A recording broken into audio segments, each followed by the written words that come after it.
সাগরে তৈরি হয়েছে অ্যান্টিসাইক্লোন, আর এর প্রভাবে প্রচুর পরিমাণে জলীয় বাষ্প পশ্চিমবঙ্গ এবং বাংলাদেশের ওপর কিন্তু প্রভাব বিস্তার করেছে, যার প্রভাবে দিনভর বৃষ্টির আশঙ্কা যেমন থাকছে আজ এবং আগামীকাল। পাশাপাশি কিন্তু কবে আবহাওয়ার উন্নতি হবে অনেকেই কিন্তু আপনারা প্রশ্ন করছেন। তো সেই সূত্র অনুসারে আজকের ভিডিওর মাধ্যমে আপনাদের সামনে তুলে ধরবো আগামী দুদিন আবহাওয়ার পরিবেশ কেমন থাকবে, এক্ষেত্রে আলিপুর আবহাওয়া দপ্তর কি জানাচ্ছে, পাশাপাশি কোন কোন জায়গায় আজ বৃষ্টিপাত হওয়ার সম্ভাবনা থাকছে, কোথায় ঝড় বৃষ্টির পাশাপাশি বজ্র বিদ্যুৎ সহ বৃষ্টিপাতের সম্ভাবনা মূলত রয়েছে। সুতরাং ভিডিওটা মোটেও স্কিপ না করে প্রথম থেকে শেষ অবধি দেখুন, এবং তার পাশাপাশি আপনাদের কাছে একটি ছোট্ট রিকোয়েস্ট, আপনারা যদি আমার চ্যানেলে কেউ নতুন হয়ে থাকেন তাহলে অতি অবশ্যই চ্যানেলটিকে সাবস্ক্রাইব করে পাশে থাকবেন আগামী দিনের গুরুত্বপূর্ণ এরকমই খবরগুলো পাওয়ার জন্য।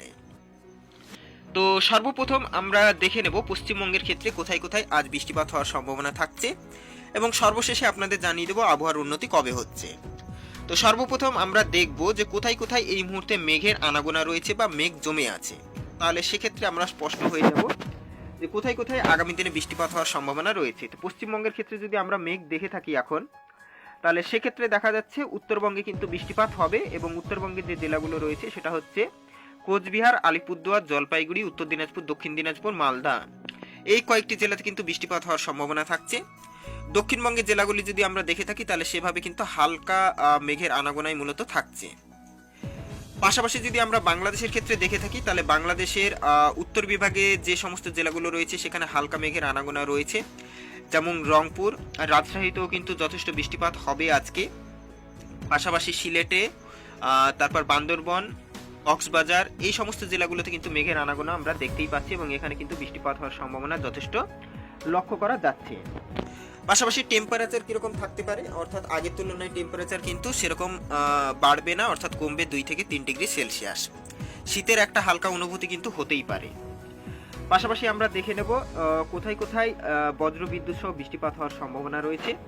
সেক্ষেত্রে আপনাদের জানিয়ে দেবো কোন কোন জেলাগুলো সব থেকে বেশি বৃষ্টিপাত এবং বজ্র বিদ্যুৎ সহ বৃষ্টিপাত কিন্তু হতে পারে। তা আমরা যদি দেখে থাকি কোথায় কোথায় বৃষ্টিপাত হবে সেটাও কিন্তু আপনাদের জানিয়ে দিচ্ছি। তার আগে আমরা দেখে নেব বজ্র বিদ্যুৎ সহ বৃষ্টিপাত কোথায় কিন্তু হতে চলেছে। তো আমরা স্যাটেলাইট চিত্রের মাধ্যমে আপনাদের দেখিয়ে দেবো কোথায় কোথায় বজ্র বিদ্যুৎ সহ বৃষ্টিপাত কিন্তু হতে পারে। তো সেক্ষেত্রে যদি আমরা দেখে থাকি তাহলে বজ্র বিদ্যুৎ সহ বৃষ্টিপাত হতে পারে হচ্ছে আপনাদের রংপুর, শিলচর।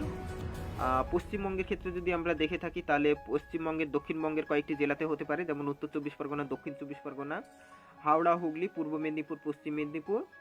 বাংলাদেশের ক্ষেত্রে রংপুর, রাজশাহী এবং কক্সবাজার, চিটাগং, এই সমস্ত যে কয়েকটি জেলা রয়েছে সেই সমস্ত জেলাতে কিন্তু বজ্র বিদ্যুৎ সহ বৃষ্টিপাত হওয়ার সম্ভাবনা থাকছে। বিকেলের দিকে কালবৈশাখী ঝোড়ো হাওয়ার পাশাপাশি ঘন্টায় 60 থেকে 70 কিলোমিটার বেগে দমকা হাওয়াও কিন্তু বইতে পারে। এবার আমরা চলে আসি আবহাওয়ার উন্নতি কবে হবে। তো এই ক্ষেত্রে যদি আমরা দেখে থাকি যে আবহাওয়ার উন্নতি কবে হবে, সেক্ষেত্রে আমরা পরিষ্কার দেখা যাচ্ছে শুক্রবার থেকে কিন্তু আবহাওয়ার উন্নতি যথেষ্ট লক্ষ্য করা যাচ্ছে।